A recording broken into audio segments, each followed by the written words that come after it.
you, especially when it comes to numbers, is not everybody's favorite way to do it. And so I so appreciate the trust that these ladies have instilled in me to have some fun with numbers and to have really an interesting conversation. This isn't going to be dry. I don't do the accountant speak. And I hope my intention here is to really kind of I want to be mindful of my language too. I know blow your mind has so many negative connotations, but I want you to really start thinking about your business in a very different way today, a very different way. So especially when it comes to numbers, I know we can get bogged down in some of the details, but I really just want you to take away, I'm going to keep saying this over and over and over again, because I want you to understand that there's three big myths, I think, three big beliefs that I think do a lot of damage, especially for women entrepreneurs.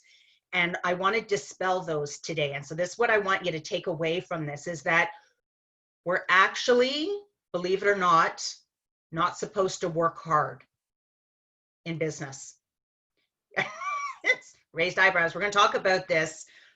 This is not about working hard, where there's other work to be done, but it's not the hard work.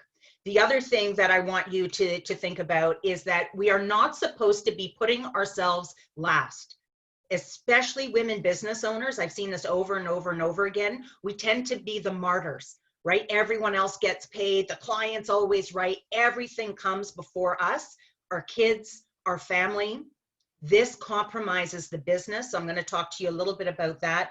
And please don't price competitively. Everyone weighs their price based on what their competitors are doing, and then that's where we sit. So those three ones are typically the biggest ones that get us in trouble as women entrepreneurs, and I'm going to explain all of that as we move forward into this presentation. But I want to take a moment to just thank all of you for showing up so powerfully, not only here this morning, but in this program, and really, quite honestly, through COVID too, right? It takes a lot of courage to put our high heels, our big panties on, and continue to grow and build our business through a global pandemic. We have so many opportunities in front of us, despite what is happening. For the last 6 months, I have been the first to keep talking about that COVID is not kryptonite. It is not what is going to hold us back. It is our catalyst for growth and evolution, and to really show up powerfully for the community. So thank you all for being here. And I am going to share my screen. I'm going to hopefully pop in and out a couple of times, because I feel it's rather impersonal when I'm doing the slides and then I've got just a few faces on the side here, depending on your gallery view. So hopefully I'll come in and out. I do love talking about numbers, so I end up going through this. I've got to remind myself to come out and take your questions. Speaking of questions, I'm going to ask either Devin or Kara, if questions come up in the chat, because I'm not great at multitasking and I can't present and look at the chat at the same time. Please, for you watching, if there's any questions, ask your questions as we're talking about it. And then Kara or Devin, just unmute and interrupt me. Don't even wait for the right window. Say, hey, Taunya, we've got a question, because I'd love to take it in the middle of that thought. And I promise you, if you're asking it, if you're thinking it, other people are too, right? So there's no such thing as a silly question. You probably hear that all the time when it comes to numbers. So just by way of a little bit more of an introduction, why you would want to hear some of the things that I have to say, whether they resonate with you or not. Why I'm here today is because I've got 30 years experience in this area. 30 years of working with entrepreneurs and being an entrepreneur myself, 8 businesses, but 10 specifically in financial management. So whether it was adjudicating or approving loans, whether it was building microloan programs, or I do a lot of work with BDC right now to actually help fix financial models.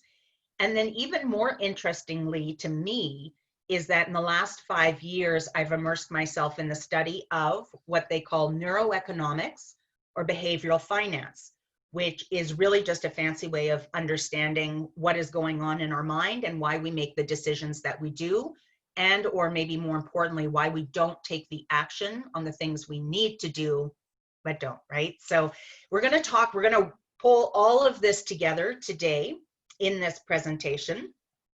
But what I need you to be mindful of as we go through this is really to get you comfortable with numbers. And there's usually two reasons why we're not comfortable with numbers. One is our personal relationship with money overall, because money and numbers are two different things.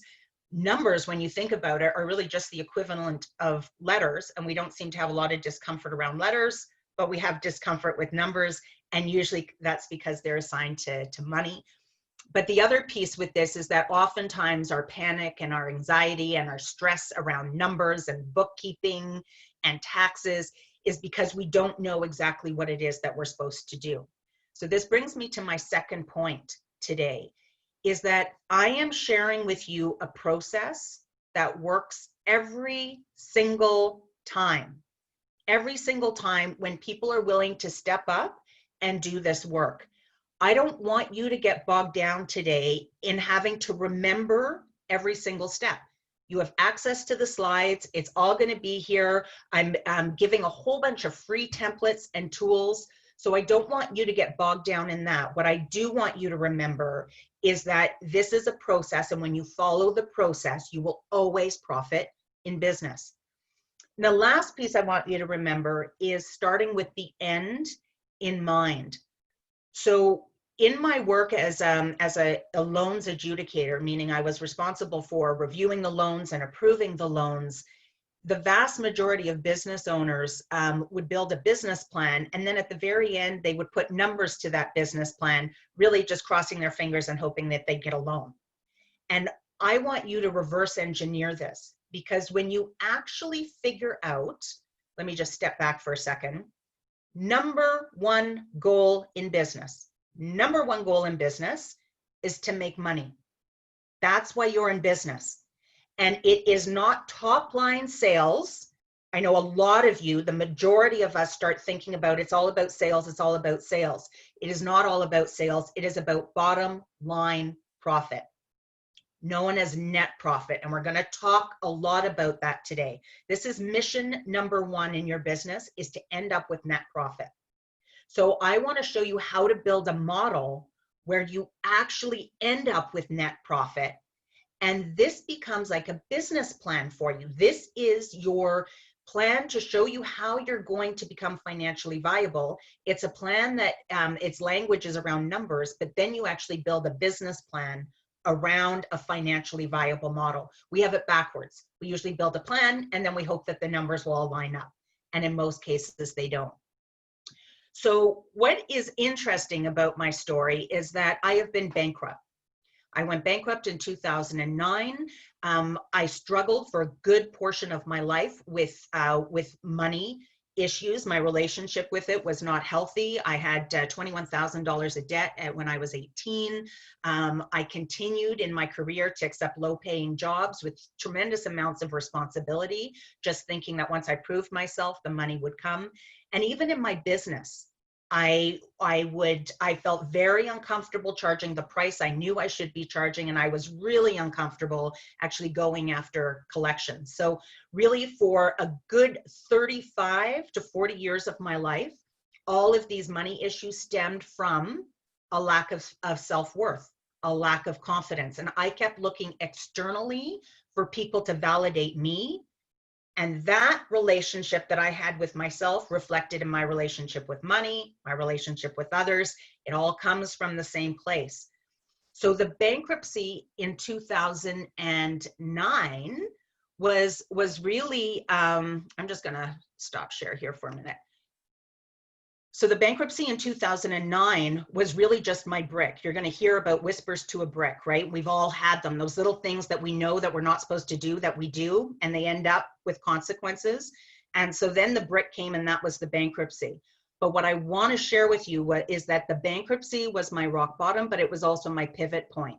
And here is the secret sauce. How you actually master money, how you come to learn how to master money, is when you understand how to manage it. This is the mechanics of money, how these numbers come together. And we do it both in life and then we do it in business. The second piece is our mindset. We have to understand why we're making the decisions that we're making. We just need to be aware of it. And then our third piece is money motive. We are not going to have the opportunity to go in depth in these two areas, money mindset and money motive. But on Facebook, and I think Brittany will send a link to it, I've posted a video that goes into these areas more in depth, because it is so mission critical that you understand what's going to keep you from making money is the mindset piece and the motive piece. So we're going to talk a lot about business management today, money management in business, but I need you to be aware of this mindset piece and motive because it is critical in business. All right, next slide. Okay, so pre-COVID, I'm just going to speak to this high level, but I want you to know that if you are experiencing any financial challenges at home or in business, I need everybody to understand that COVID did not cause the financial fragility. It simply exposed it. This is the gift that COVID is presenting all of us with. So before COVID hit, 71% of business owners were actually not succeeding because of poor money management skills, 71%. 89% of the business owners that I worked with were generating less than a 3% net profit. Now, it goes back to one of my key messages that I need you to take from this presentation. It is net profit. It is the bottom line profit that will ensure your success in business. And this is why 2 weeks into COVID, we saw the collapse of businesses that we did because they weren't profiting. And we've got such a stigma around profit in our society, especially for women, that we avoid it or we feel uncomfortable with it. We feel that it's greedy, opportunistic, capitalistic. It's a dirty word. But profit is what ensures our survival in business. Without the net profit, we don't survive.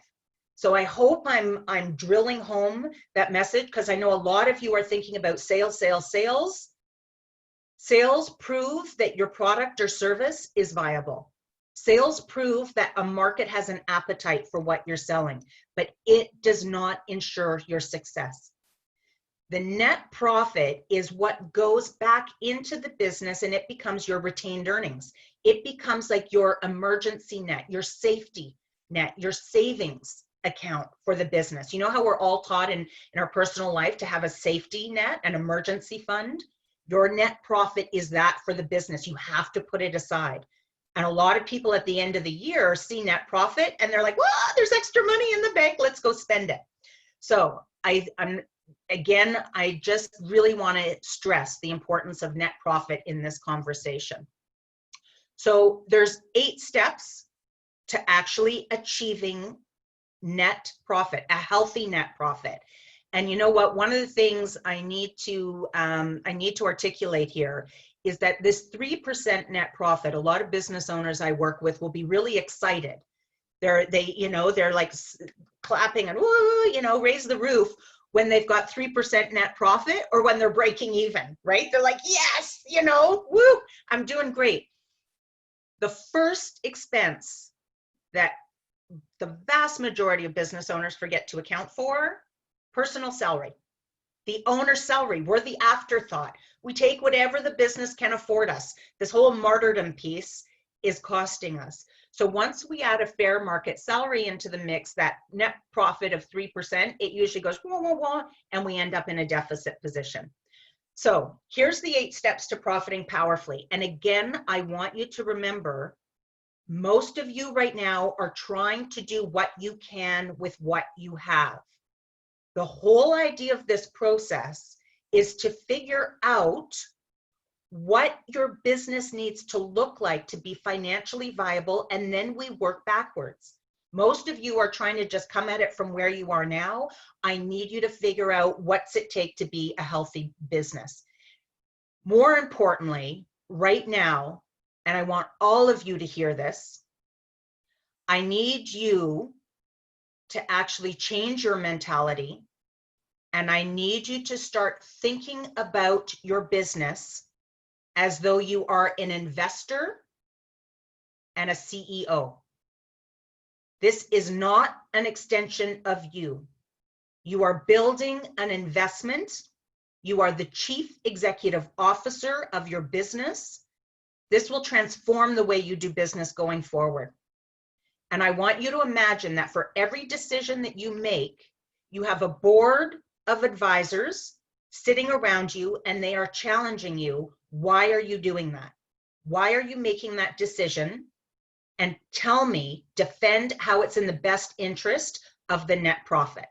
You show me that. You show me that rationale. So that will change every decision from this point forward, and you won't make the decisions personally. You'll be making them from the perspective of an investor and the chief executive officer responsible for creating a healthy investment and making sure all the stakeholders benefit. So these 8 steps, I'm not going to go through all of these today. I'll speak to them all. The ones I really want to draw your attention to, where most mistakes are made. Number 1, personal budget. Most entrepreneurs do not pay themselves what they actually need to be paid to ensure a safe and secure family life, right? We're taking what's left at the end of the month, the scraps. And then in that process, we're compromising ourselves and our family. The other big issue is pricing. We typically price based on what our competitors are doing. We actually need to price based on how we ensure profit in our business, and direct expenses, also known as cost of goods, the true cost associated with each specific product or service that we're selling. Where most people are hemorrhaging their bottom line profit is in their pricing strategy and their direct costs. Done. And then we'll talk about planning for profit and marketing maps. So those pieces are easy. I'm going to speak to each one of them, but I am going to go into detail around pricing and direct costs. So the first thing that you need to know, actually, if I go back here, I also want you to think about this process as 8 small little projects. These are just 8 little financial projects that you need to take on, not one big one, so it doesn't feel overwhelming for you. So when we get into this process, I want you to just be aware, and I'm just going to go through this high level so that we're all on the same page with this.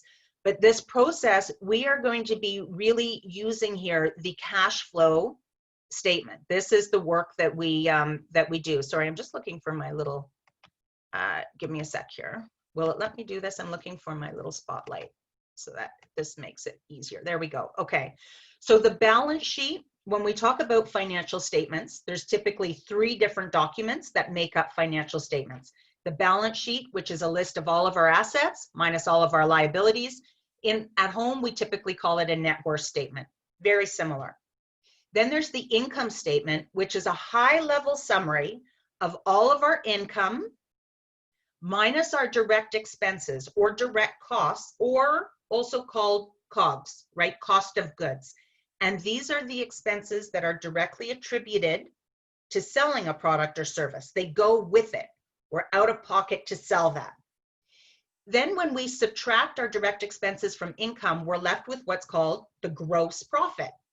And most people actually talk about, when you ask them, watch this next time, what's your profit line look like? Most will talk about gross profit because it looks good.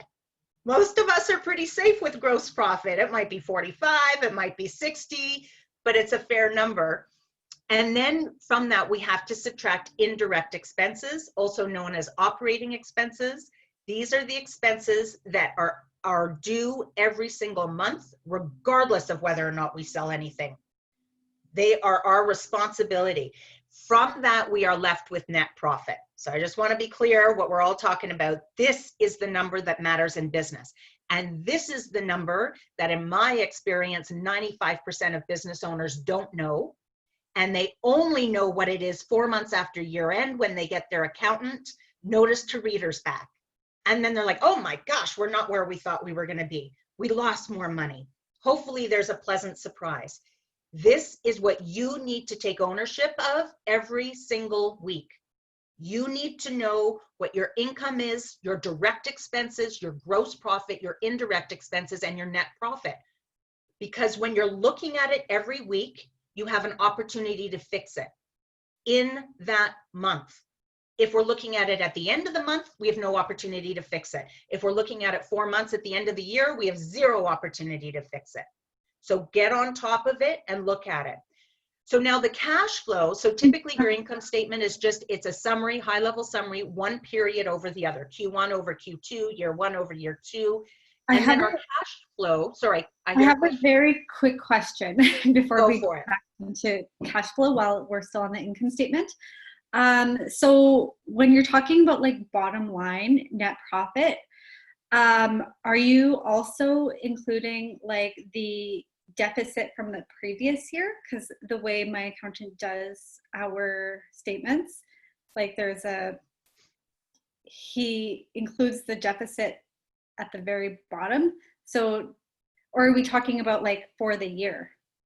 Yeah, so you can have, oftentimes there will be a cumulative position, right? So it's your cumulative balance, and it's based on, yes, either a deficit or a profit from the year before. And then as that carries forward, and oftentimes we see that number on the balance sheet too, right? Because it's a loss or it's a positive. So that's where we're going to see that. What I'm talking about right now is that I love to know just these numbers for the year, because it starts to show us what years were working, what years were not working, and then more importantly, we have to go and answer why. Why did we have that net profit? Why the cumulative position isn't as relevant in this specific story when we're looking at establishing a financially viable model, unless you are carrying tons of debt. And this was my story in 2009.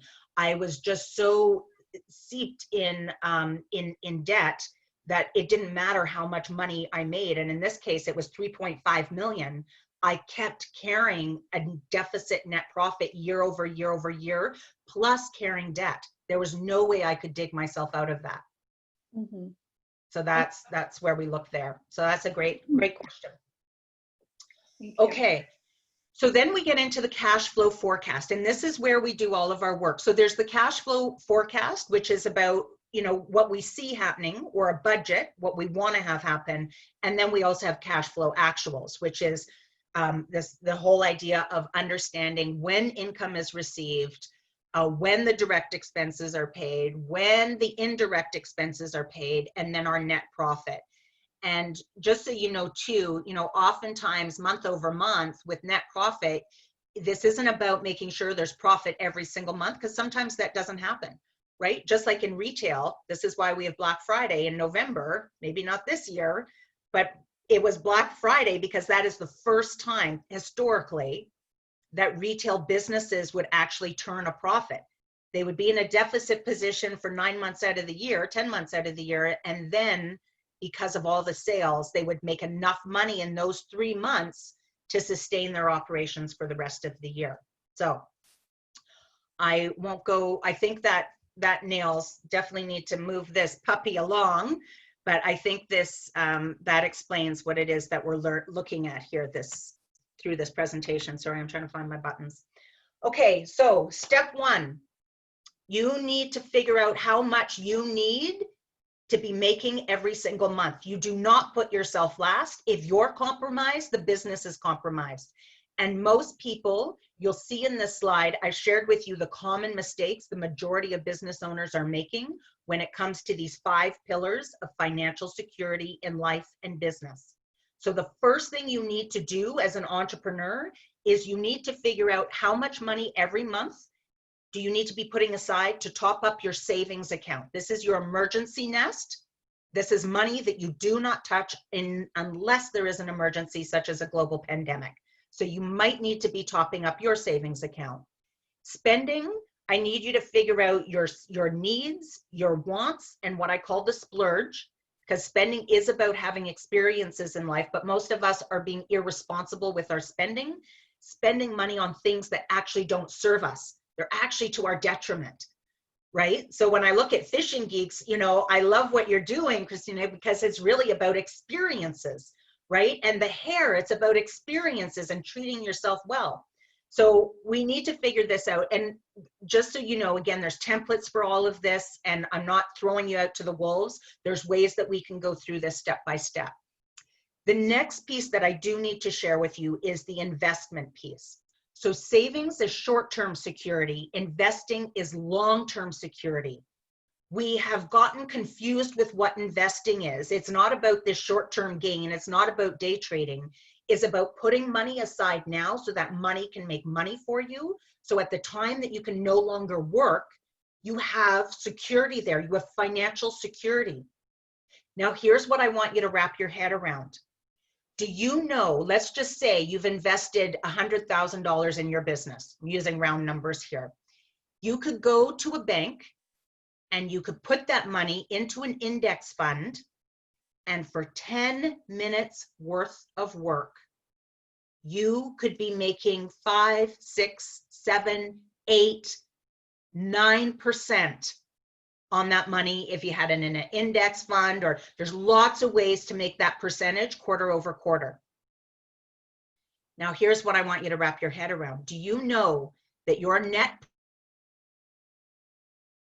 profit in business is the rate of return that you are making on your business investment? So if you're in a deficit position, or if you're really excited about 1 to 2%, you have to ask yourself, why are you letting it be okay?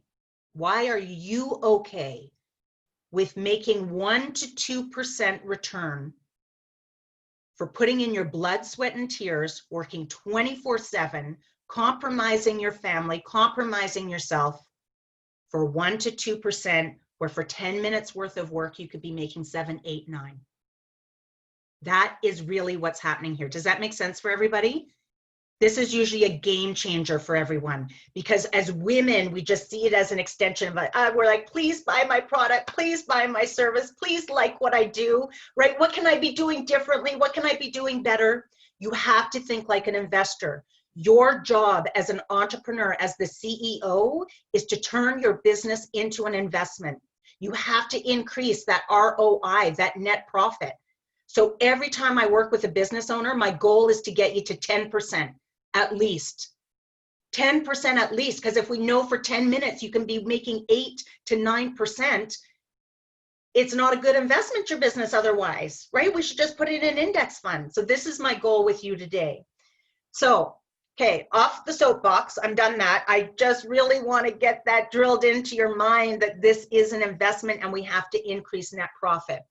Sharing, just so you know, it's our responsibility, right? It's about impact, social impact, environmental impact, economic impact. It is also taxes, because that's what taxes do. That's the purpose of taxes: social impact, environmental impact. But we don't see our taxes like that, do we? We begrudgingly give them as like, oh, I don't want to give my taxes. But that is you sharing your money for impact. So being aware of where that money is going.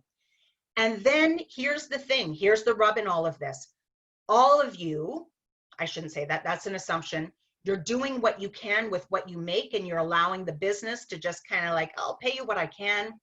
Even if we don't have a business, the vast majority of us are trying to do what we can with what we make. When you actually do this math and you actually figure out for the first time in your life, this is going to be when you see what you need to be earning, when you see what your business actually needs to afford you, this is what it turns everything around. And this number usually scares the pants off of people, because you're afraid, you're not doing that math because you're terrified of what that number is going to look like. But there's only 2 reasons why you're not making that number. I'm going to shift to mindset here for a minute.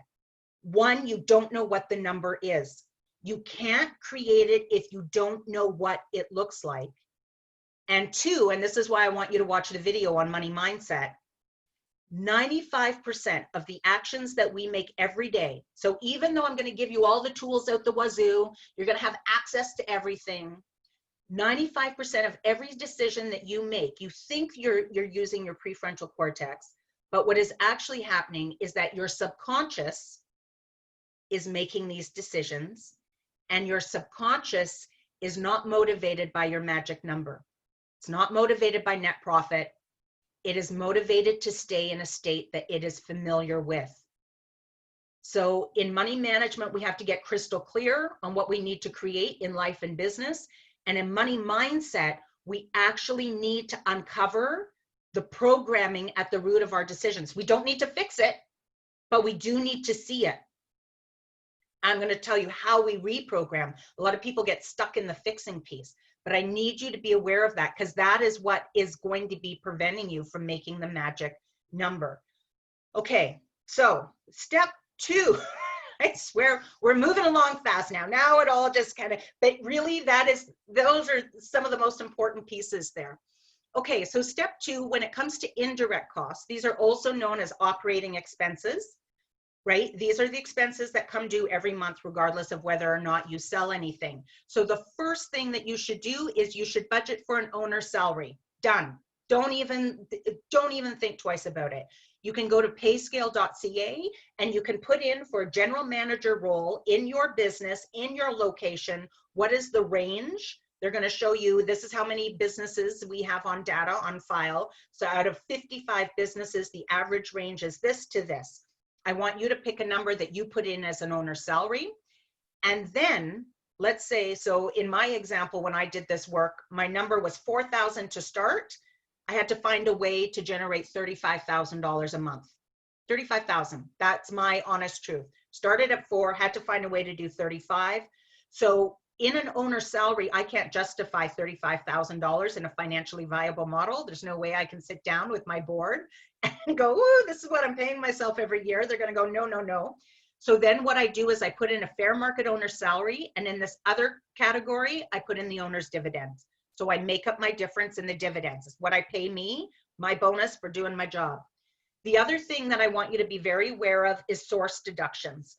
So if you're an employee or if you have employees, you want to budget for an extra 16 to 20% above and beyond what you've committed to for your employees, because the government's going to come looking for that money. Now, here's the other really important thing I need you to know with indirect expenses. These, in my experience, have never decreased. In the work that I do, when I'm doing this process, in every single case, these have increased because the vast majority of you are doing what you can with what you have. Our financial relationship in business mirrors what we have on the personal side. So again, we're trying to do what we can with what we have. So most of you are going to have to increase your operating expenses. I want you to think, like an investor, and I want you to think, what does this business require to actually create a really solid operation? Do you need more people? Do you need more infrastructure? Do you need more programming, right? What does it take so that investors would look at this saying, this is solid? And these are some examples, right? And you're going to see this in the template when you download it. So all of these things are here for you. Now, I didn't want to forget this. This is why I'm asking you to ask me about the 4 categories. And this is why 4 categories are really important. Oftentimes, bookkeepers and accountants have a laundry list, the A to Z, and literally it's alphabetized, of all of our expenses. When that happens, it's very hard for us to understand how these expenses are actually generating a return for us. Are these feasible expenses, right? Like, are we making money having these expenses? So when I break it down into 4 categories, you take all your team and personnel, you take the total of that and you divide it by your revenue, and right away, you're able to see your productivity for all of your people. And are you hitting industry standards or not? So what is the return on investment on your people? This way we can manage it. Space and operating, sales and marketing. I love doing it with sales and marketing because most of us think there's no way to measure our marketing dollars. This is how you measure your marketing dollars. If you add up all of these expenses and at the end of the year, you realize that your dollars have come out to, 6% of revenue, you know that next year you want to see a 12% growth in income. You want to double that return on your investment. If you're sitting at 6% growth, your marketing dollars have broken even. You've broken even on your marketing initiatives.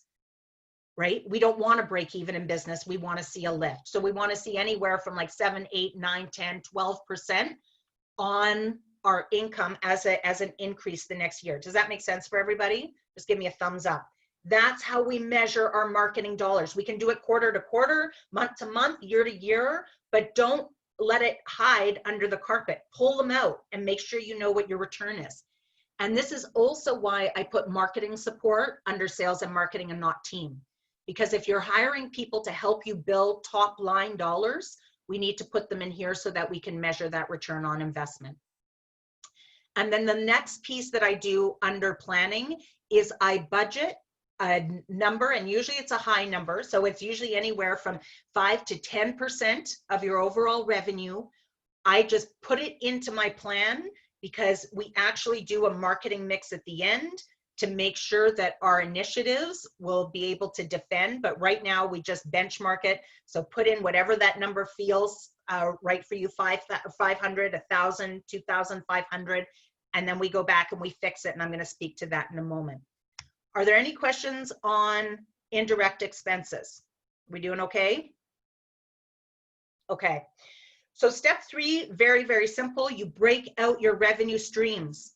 That means that you actually break out how your business makes money, right? What are the bundles? Is it, is it that you sell this one product? Is it that you sell this same product, but it's bundled into a group of 6?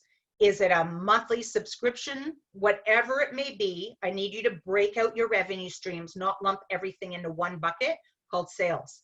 Because you will see now going forward for each other step that we're about to take, pricing and direct costs, we have to do it for each revenue stream. So here, I don't want you to make this super complicated. I want you to pick your top 5, the top 5 money makers, and then we go into each exercise. When you break out your revenue streams, just so you're aware, when you break them out, you are able to answer for your board what product or service is bringing in the most amount of money. What product or service is most popular to your clientele? When you break out your cost of goods per revenue stream, you are now able to answer to your board about what product or service is most profitable. And those questions should be asked of you every single month. You need to stay on top of that as the CEO. All right, I'm going to spend some time on this one because the vast majority of you are picking your price based on what your competitors are doing. This is what I call the weighted pricing model. It is available to you. All the templates and the playbooks are at nailthenumbers.com. When you go to that website, if you go to the very bottom, you're going to see a box there, a button that says Founders Toolkit. You just click on that and you have access to about 75 different calculators, templates, cash flows, personal budgets. It's all there for you. So this one is under the tools and it's called the weighted pricing model. And here's what you need to do for each product and service. So you pick your product or service. You do actually research your competition and you figure out that product or service that they're selling and at what price are they selling it for. So what are they offering? What are the bells and whistles with it? And what price are they selling it at? The next thing you do is you have to get into the head of your client. How are they evaluating whether or not to buy from you? What are their questions that they're going through in their head? So this is an example. This doesn't hit everybody's mark, but different examples might be, or different criteria they might be using. Soft skills, like in a service-based business, let's say it's a big project, how great is this team at managing people? Hard skills would be technical experience. Industry experience, obviously in that specific industry. Your brand promise, this might resonate with you. Brand promise, are you a dollar store or are you a Holt Renfrew? Are you offering lots of value or lots of quantity, but at a cheaper price? Or are you offering, exclusive product at a higher price? Which are you? Your unique offering, which just means how noisy is the space. How many hairdressers are out there? How many angler resorts are out there, right? How many HR consultants? How noisy is your space? How many competitors are there? And then the pain point. And pain point means, are you solving a nick, right? Like just a scratch, a surface scratch for a person that you just need to put some, put a Band-Aid on it? Or are you saving someone's life, right? For whatever solution that you're providing, is it just surface? And that's fine, right? Like a movie could be surface, could be a surface solution. We want to, allow people an escape, up to a neurosurgeon, right? Where you're going into brain operation. So you have to figure out those sorts of pieces there, the criteria. So then the next piece that you're going to do is you're going to score your product or service. You're going to step back and you're going to objectively look at this product or service and score it. So in this case, selling a widget service. And in this case, this entrepreneur said, okay, I'm a 3 on soft skills, I'm a 4 on hard skills, 4 on industry experience, 5 on brand promise, meaning that, they're the top of the line. Unique offering, there's quite a bit of competition there, but not saturated. And pain point, it's kind of in the middle. So what you do now is, now that you have a score, you add up these numbers. And in this case, you can see it's 23. You take 23 and you divide it by the number of criteria that you used. In this case, it was 6, which gives us a 4. And now what we do is, on the lowest end, when you did all your competitive analysis, if the competitor's lowest price was $25 and the highest price of all the competitors is $125, you create this mix. So right in the middle of that is $75, right? So now we know point 1 is 25, 2 is 50, 3 is 75, 4 is 100, 5 is 125. You've scored yourself objectively a 4, which means for this product or service, you should be charging in the vicinity of $100. Now, most entrepreneurs I work with, especially women, are probably over here under 50, because their competitors, they're saying, oh my gosh, I can't be a 125, right? But the lowest one is 25, and I feel like I'm a little bit better than that, right? It's all in here. We're not pulling it out of what our thoughts and our beliefs are, and we're putting it on paper. So most of you are probably sitting around 50, maybe 75, and the thought of going to 100 terrifies you. Your socks are rolling up and down going, what the heck? How am I supposed to jump to that price? This is what you should be charging. Now, this exercise does a couple of really important things for you. One, when you've actually started to score yourself, you've been able to kind of rationalize why you're getting that score. Those pieces of information, like where your soft skills come from, those pieces of information influence your key messages for marketing. Because if you know that your consumer's asking these questions and you've already done the thought work on this, now, you know what you need to tell your customers. It becomes a big piece of your key marketing there. It's going to inform that. You're going to actually be able to defend your price now. I'm charging $100 and here's why, A, B, C, D, right? You've got that down. But here's the other thing. If we do the math and if we figure out that, okay, this model isn't financially viable, we need to make adjustments. And one place we can make an adjustment is to the price. Now we know if we're going to increase the price, we actually have to go and find ways to increase the score. We need to maybe hire a consultant that can help with the team. We need to maybe find a different solution or enhance our solution, right? So that we're solving more of a pain point. Or maybe we just nudge up hard skills and industry experience. We find the people that can fill those. But that's how we start to defend the higher price. So 3 really important reasons why we do that pricing exercise, just as we've done it there. Okay, there's a lot of meat on this bone. So I'm going to give it to you step by step. And this is where between pricing, if you recall, step 4 and step 5, this is usually where all of you are losing your money. So when it comes to direct costs, there's a couple things I need you to keep in mind. Direct cost, AKA cost of goods. Most of you are probably really good at calculating the material that you use that gets attached to each product or service being sold. right? Whether it's shampoo, whether it is, you know, bait, whether it is materials in the HR consulting piece and workbooks, whatever that looks like, you probably got that down.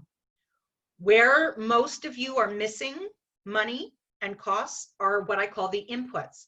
So right off the top, I have never seen one entrepreneur yet include merchant fees and direct costs.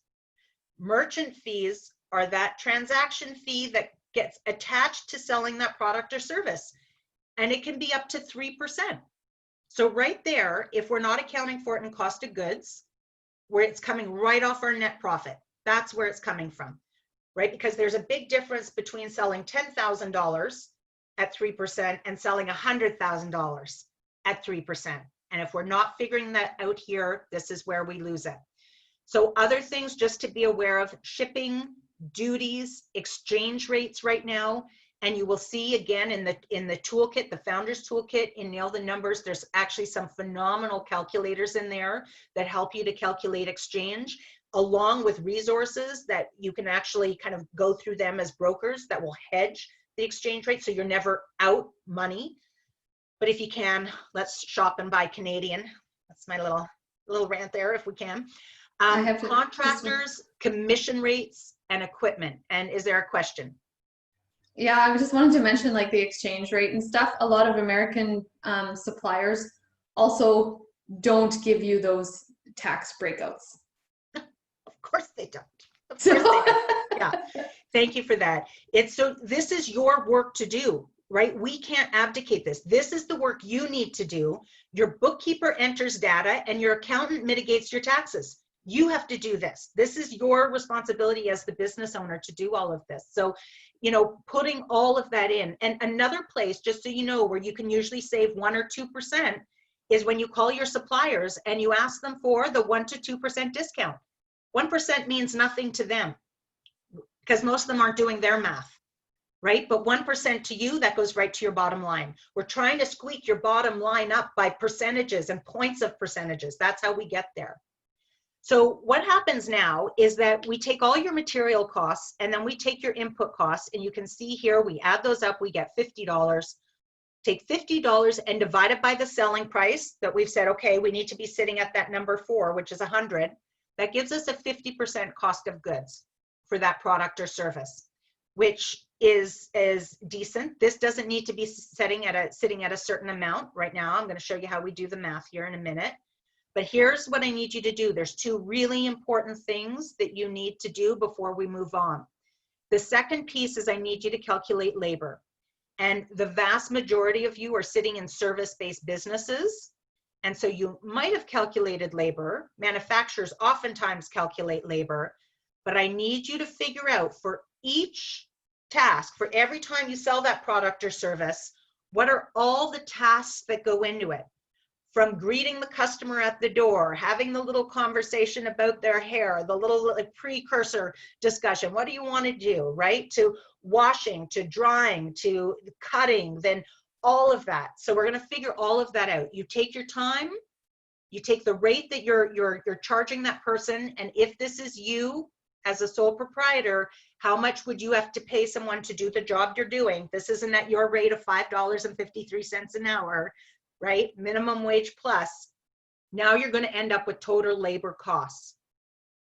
Now what I want you to do, this bookkeepers don't do this and accountants don't do this, but I want you to do this math, because when you add labor to your cost of goods, you can see in this case, it now comes up to 75%.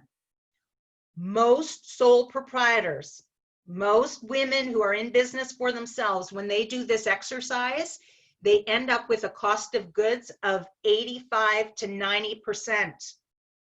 We haven't even done our indirect expenses. This is when we know that their model is not financially viable as a business. There's no way that they can grow, because at 85 to 90%, they've really just created a job for themselves, not a business. And this is where we get to kind of dig in and do some extra work.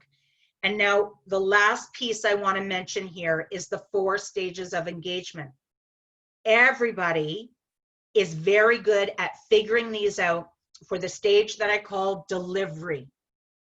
So for all of you that create customer experiences, I need you to take this into account. There are 4 stages. There is what I call the discovery stage, which is where you're probably doing a proposal. You're calling, you're qualifying the candidate. They're saying, yes, I'd be interested in doing it. You're putting together an estimate or a proposal, and then you send it, and some of you have to pitch it. You have to do the dog and pony show. That's what I call discovery. And there's time associated with that, and oftentimes there's cost associated with that. The next stage is what I call develop. So now the customer says, yes, I want to do business with you. And now you've got to go hire the subcontractors. You've got to go order the goods. You've got to go do whatever it is that you've got to do. You haven't even delivered the goods yet. You haven't delivered the product or service. So that's what I call develop. It also comes with costs, and it comes with time. Then, like I said, delivery, all of you are doing a great job at understanding usually material costs with delivery. But the last stage is what I call defend. And defend is, how do you now create a raving fan out of that client or service? Do you send them a thank you gift? Is it a thank you letter? Are you doing a press release? Is it an open house? Are you committed to following up with them for the next 3 weeks, 3 months, a year later? Right? Whatever that looks like, we need to include the material, the inputs, and the labor into that expense. So this is usually the most daunting piece of all of these little steps. But I'll tell you, when you figure this out, you will no longer be losing money. This is where everybody's losing it for the most part. Okay. Any questions on that? There's a lot of meat on that bone. I don't expect you to pick all of that up. I just want you to remember we have to calculate direct costs. And then when you come to that point in your life and your business, I want you to text me or call me or go to Nail the Numbers, and I'll be there to walk you through that. That's what I want you to remember from that slide. I need to calculate direct costs. Remember that. Okay. This slide, I am going to go through this. This sometimes has taken me like 45 minutes to explain to people, but the directions are here. Again, you just text me or reach out if you need help with this. But here's how you actually plan for profit. This is the actual math behind it, the mechanics. So step 1, indirect costs. You've done that work. You've figured out your total number for all 4 pillars. In this case, it's $100,000. Step 2, we need to figure out direct costs as a percentage. We just showed you how to do that. You do that math, you're going to end up with, oh, my cost of goods, 50%. We get that percent mark. Step 3, I want you to plan for a net profit.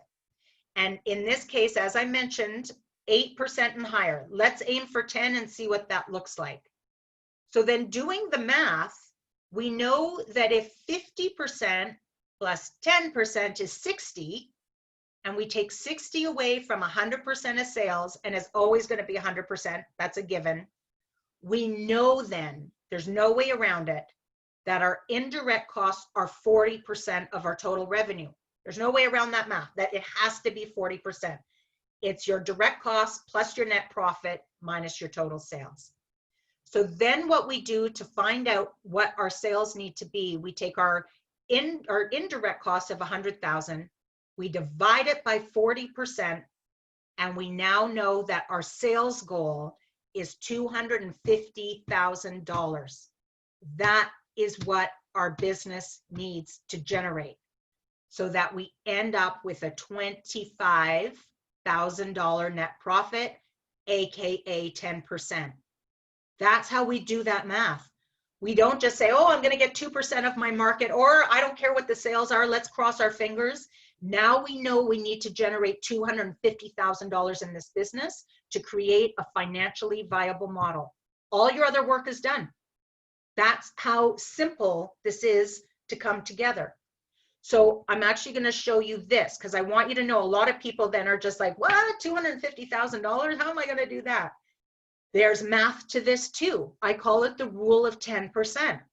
So here's what you do. If you know that you need to close, so if we are looking to sell $250,000 and we know that each widget is $100,000, that means we have to sell 2,500 widgets. Everybody with me? All of your math is going to be different, but for simplicity's sake. So if we need to sell 2,500 widgets, we don't just go out there, create awareness, and then we automatically get them sold. What happens is what I call the marketing mix, or you're probably all very familiar with sales pipelines and marketing pipelines. This is the exact same thing.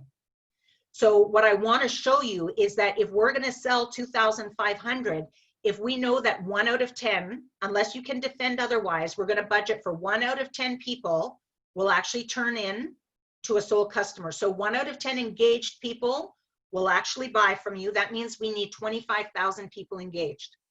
If we're going to have 25,000 people engaged, we know that 1 out of 10 interested people will move through the pipeline, meaning we need 250,000 people interested.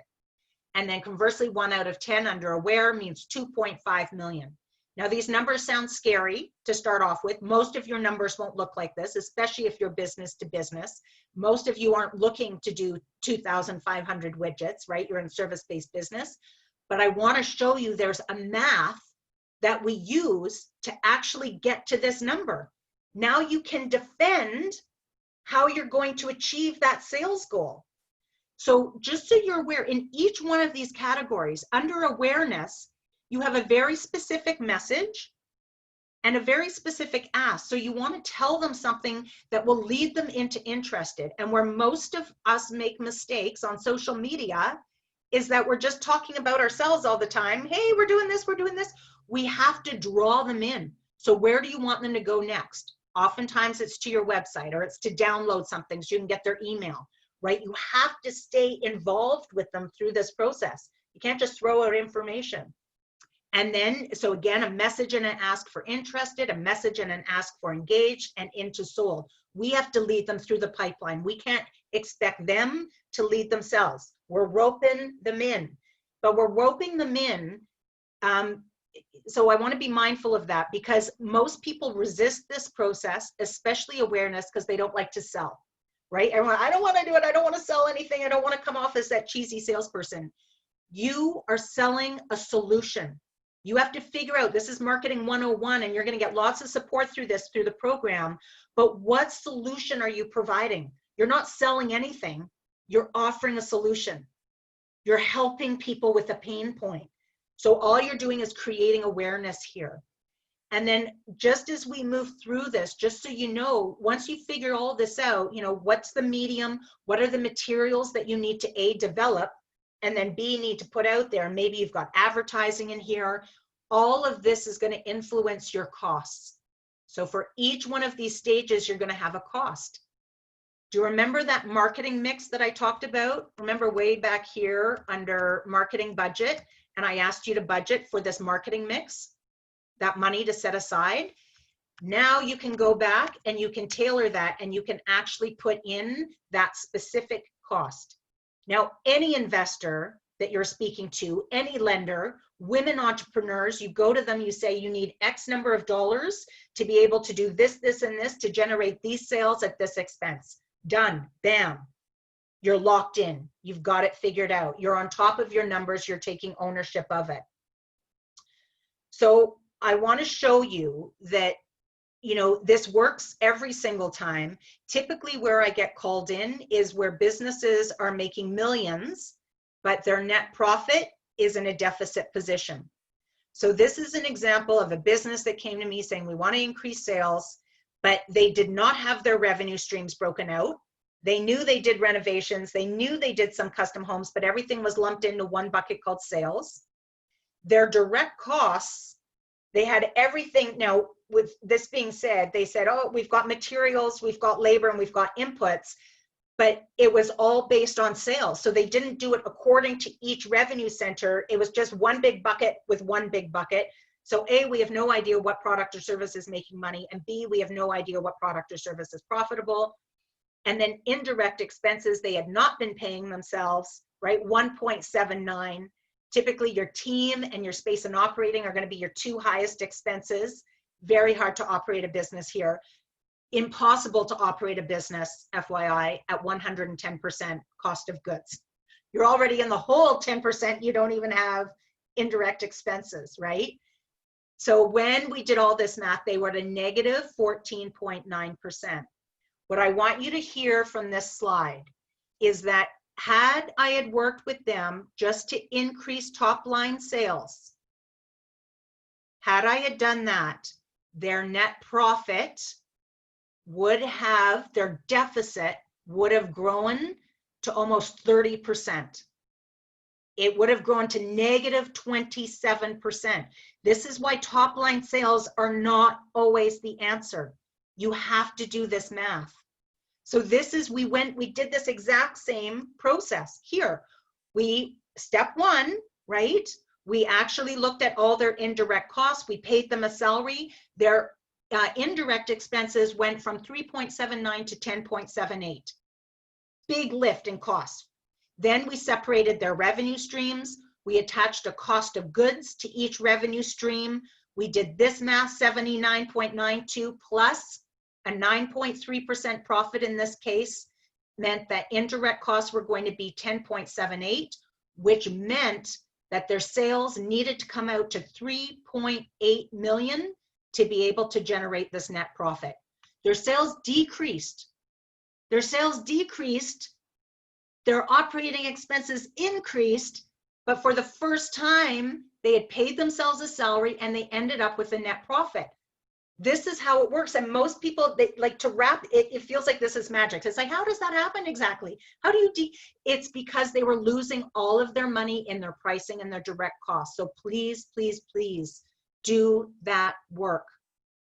So this is it. This is the steps, the 8 steps that allow you to create a financially viable model that pays you what you need to be paid, so that not only is your business safe and secure, and the employees and the investors and the clients, but you are safe and secure at home. And if you're having a hard time thinking about this from a paying yourself perspective, I want you to know that your kids are watching you right now. Your kids are watching and they're observing your actions.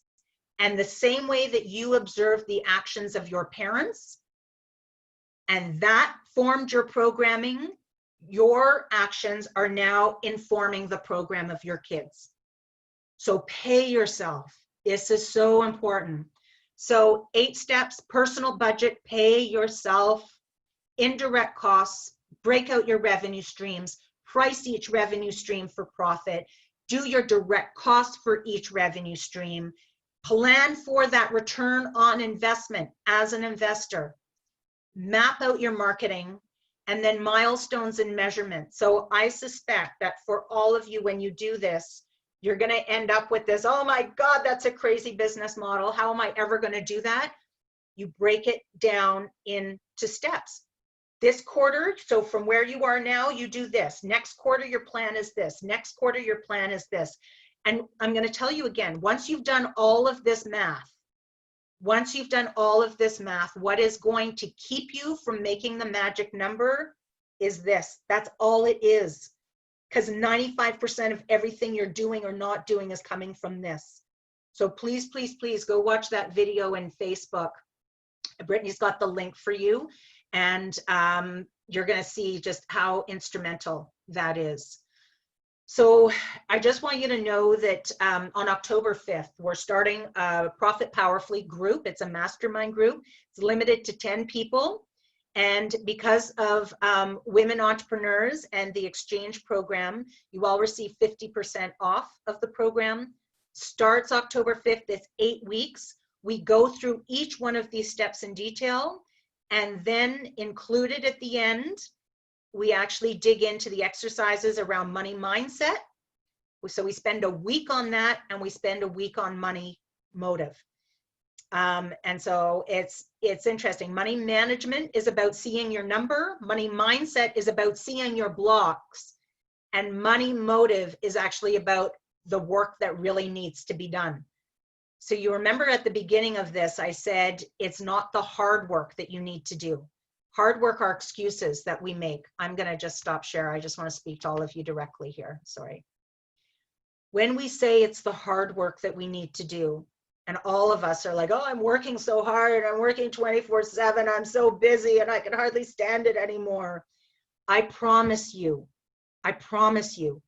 If you were to spend the first half an hour of every single one of your days, your mornings, doing the work that is uncomfortable, doing the work you know you've been procrastinating on, doing the things that you have been hiding from. When you do the uncomfortable work, your life and your business shifts automatically. It's because when you do what's uncomfortable, you're actually reprogramming. That's what reprograms the cells of your brain, doing what's uncomfortable. Your subconscious wants to stay in a state it's familiar with. That's the only reason why things feel uncomfortable, because our subconscious is resisting it. That's the work we need to do. And if you just spend half an hour a day doing what's uncomfortable, transform, boom, like magic. I promise. I promise. That's the work. All right. So that is my time. Any questions at the end of this that I can answer for you? I put my cell phone number on there. You can text me with questions if you have any. I want you to know that I'm here. I've got your back. This isn't an hour presentation and then I'm out, right? I'm here for you throughout this whole entire process. So it could be a month from now, it could be 6 months from now, and you're like, what was she talking about? Direct costs, I need to do that. Please, please, please text me. Okay, reach out and ask for help. It's the other thing women aren't good at, asking for help. So please do it, please do it. All right, do you have any questions for me?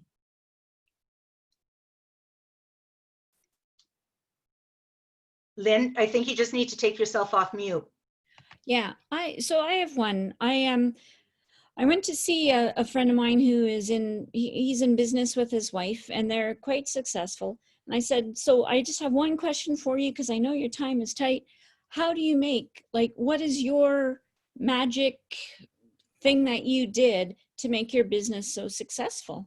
And he said, you know, if you think profit is number one, you'll never succeed. It's the why. Okay. Why are you doing what you're doing?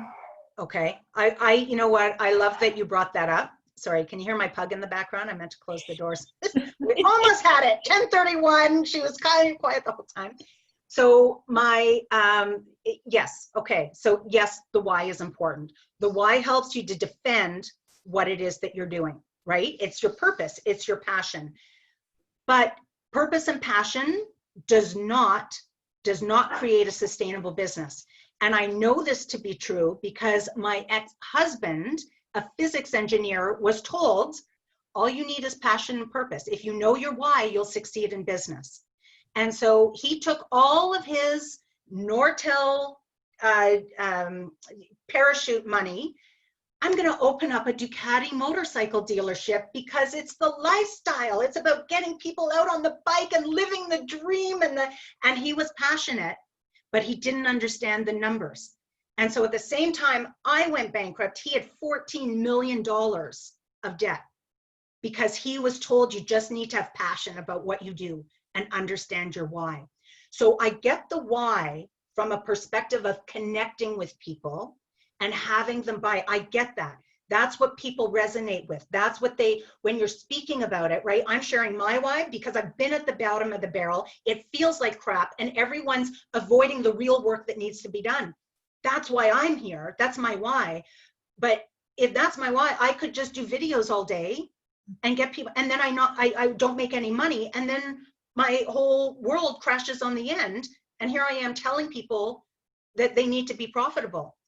We serve people when we serve ourselves. That's where our strength comes from putting us first. We do not serve and inspire when we put ourselves last. People feel that.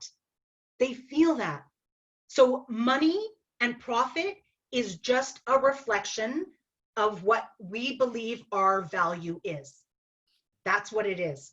It looks like numbers on the balance sheet, but it's a reflection of how valuable you believe you are and the value that you are offering people. That's it. That's it. That's the mindset piece. And that's the correlation. Money, time, love, money, it all comes from the same place. Money is just a form. It's an energy of appreciation. Really, at the end of the day, when you think about it, that's exactly what it is. Mm-hmm. So I get the why. The why is absolutely important. But if you're not making profit, you're not in business, you can't deliver the why. Cool. Thank you. Sorry, that was very impassioned. I think we have another question from Christina. Yeah, I struggle with explaining to my guides that I have to take a cut of their income. I'm sure Destiny probably has that same thing when you've got the hairdressers where you have to take a business cut. I find it hard to explain the rationale by they're making, although they see that the client brings in 800, like the client pays us like $1,000, but I take 200 of that, and they're like, you're raking us, you know what I mean? So, yeah, hard to explain that. I get it. So it's typically, it's because people are coming from a lack mentality and they're not doing the numbers, right? And so, I mean, this is really just representative of what's happening in our society as a whole, where we're not doing the math and we're not figuring things out. So sometimes we have to do that for them. So what I love about this process is when you're really clear with all of your numbers and you can stand behind them, you can actually show them with transparency to your team members to say, this is why you're getting the cut, because we need to do this and this and this and this and this and this and this on the back end, so that we can actually generate the business to actually be able to get you $200. It's not the other way around. It's not you're doing this for us. We're doing all of this for you so that you can make 200. And here are the numbers to back it up. And the net profit isn't about, oh, and then we have a big party at the end and we go to Hawaii. We actually take this and we put it in, so now we have a security net, so that when pandemics hit, we can still afford you to do what you do, so we can still pay you $200. And then if they're not in line with that, so why is it hard? Because my guides are my husband and my brother-in-law, and so they have no idea about money. And I'm trying to explain this stuff, no idea, and they're still like, we should be making more than that. We're business owners too. I'm like, yeah, but I'm the brains of this, you guys, the brawn. Yeah. So it is, so there's a couple of things there. They're bringing their luggage to this conversation, right? They're bringing their mindset to this conversation. It is tough when it's family, absolutely. If with other team members, it's like, this is what it needs to look like. You're either in or you're out. And if you're out, that's fine. But here's what we need to do to make this succeed. With family members, because you're dealing with that luggage, sometimes it does help to have a facilitated conversation where you're not alone. And it's your choice. We either pay you more, but the business dissolves and we don't have a business in 6 months to a year, right? Or we all get on the same page. And sometimes it's helpful to actually say, here's what we need to do now. And then with these profits, we can actually start to budget dividends for your, sorry, what did you call them? Anglers, drivers? No. Guides. So that's the other piece, right? That you can budget in dividends or bonuses for them based on performance, based on how many, but for them, yeah, it's the numbers don't lie. And that's what I love about numbers. It's the easiest part of the business. The numbers never lie. It's everybody's emotions that get caught up in it. And that's where, as the business owner, we need to make decisions, right? This is what we're doing and this is why we're doing it. And if they want to charge more, if they want more money, then you go back and you figure out the financial model that would allow them to charge more. But I'm sure you're going to have to increase something, increase what you're developing, increase the level of luxury, right? There's a way to do it. And so you could show them that if you want this, this is what the business model would look like. And this is what we would need to do. So now it's your choice. Your choice, brother-in-law and husband. What would you prefer? Door A or door B? I think a lot of us Indigenous people are used to working with our family, though, and we're okay to say, screw you. Oh, yes and no. I mean, yeah, I'm going to get into mindset here for a moment, but everything that is happening externally, including our family members and their reactions to what we do and what we don't do, is actually just a reflection of us. It's there to teach us about us. It's never about them. It's never about them. So the gift in the triggers is about, why am I getting triggered? right? And especially for women, it's about they don't believe in what I'm doing. They don't value what I'm doing. They don't think I'm good enough at what I'm doing. That's oftentimes for women what the trigger is. So then what we most want of that third party, what we most want them to do for us, we need to do for ourselves. We need to do that uncomfortable stuff, right? So yeah. Thank you. Fascinating. You're welcome. All right. I know you ladies have more work to do, I think, together as a group. So I want to honor that time. I don't want to dig in here anymore. But please know, please reach out to me at any time. I'm always here for you throughout this entire process. Brittany will share my information. There's access to the playbook, access to all the tools. Again, remember, go to nailthenumbers.com. I saw a couple of you already weighing in on that through this conversation. So please just do the uncomfortable work. And if you're not willing to do it, ask yourself the question, why am I so resisting doing this work? Because every time we make an excuse, it's just our subconscious throwing our thinking part of our brain a nugget to stay in a state it's comfortable with. That's all it is. That's all it is. All right, ladies, thank you so much for your time. Good luck with this program. And I hope to see all of you really soon. Thank you so much, Taunya. It was so absolutely. Thank you, Devin. Thank you, Brittany. Thank you, Carol. We'll see you again soon. Bye. Thank you. Bye.